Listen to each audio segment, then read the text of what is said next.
বিরতির পর স্বাগত। হাতে মাত্র আর কয়েকটা দিন বাকি, তারপরেই নির্বাচনের দিনক্ষণ ঘোষণা হবে। এরই আগে এবার নির্বাচন কমিশনার বাছতে বৈঠকে বসছে হাই পাওয়ার কমিটি। আগামী 15ই মার্চ দিল্লিতে বসবে সেই বৈঠক। সেই বৈঠকে উপস্থিত থাকবেন প্রধানমন্ত্রী, তাছাড়া উপস্থিত থাকবেন লোকসভার দলনেতা অধীর চৌধুরী সহ অন্যান্যরা। অর্থাৎ লোকসভার আগেই যে নির্বাচন কমিশন, সেই নির্বাচন কমিশনার বাছাইয়ে এবার সেই হাই পাওয়ার বৈঠক বসতে চলেছে আগামী 15ই মার্চ।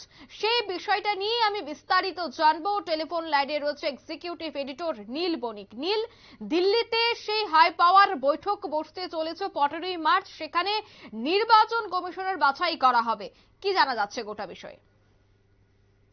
দেখো, নির্বাচন কমিশনের পক্ষ থেকে যেটা জানা যাচ্ছে যে ইতিমধ্যেই একজন নির্বাচন কমিশনার বর্তমানে রয়েছে। বাকি একজনের পদ বহুদিন ধরে খালি পড়েছিল, আর একজন সদ্য তিনি রিজাইন করেছেন।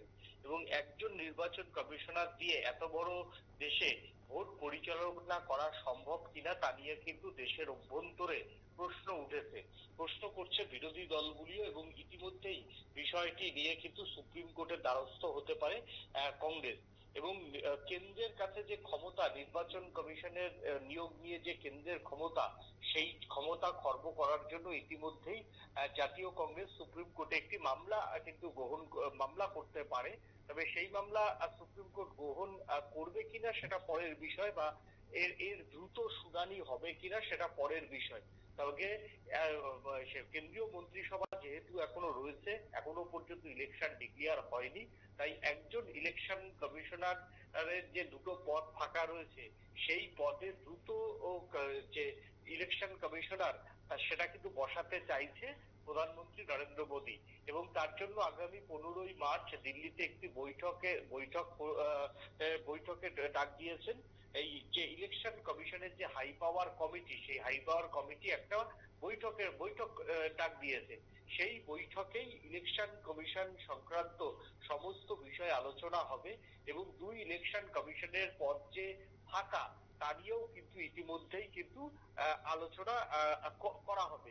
এবং সেই জায়গাতে দাঁড়িয়ে এইটুকু বলা যায় যে 15ই মার্চের বৈঠকে কিন্তু দুই ইলেকশন কমিশনারের নাম প্রস্তাব করে দিতে পারে হাইকোয়ার কমিটিতে অবশ্যই প্রধানমন্ত্রী নরেন্দ্র মোদী এবং লোকসভার দলনেতা অধীর চৌধুরী সহ যে সমস্ত সদস্যরা রয়েছে তাদের প্রত্যেককেই জানিয়ে দেওয়া হয়েছে 15ই মার্চ বৈঠক।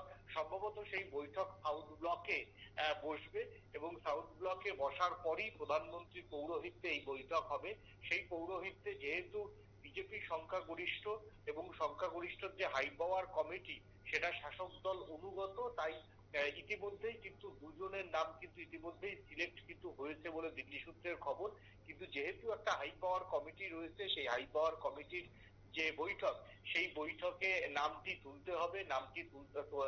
কেউ একজন প্রস্তাব করবে, তারপর সেখানে প্রস্তাব করার পর যে সকল যে সদস্য, সেই সকল সদস্যরা তারা একের পর এক সেই প্রস্তাবের সমর্থন বা প্রস্তাবের বিপক্ষে তারা বলবে।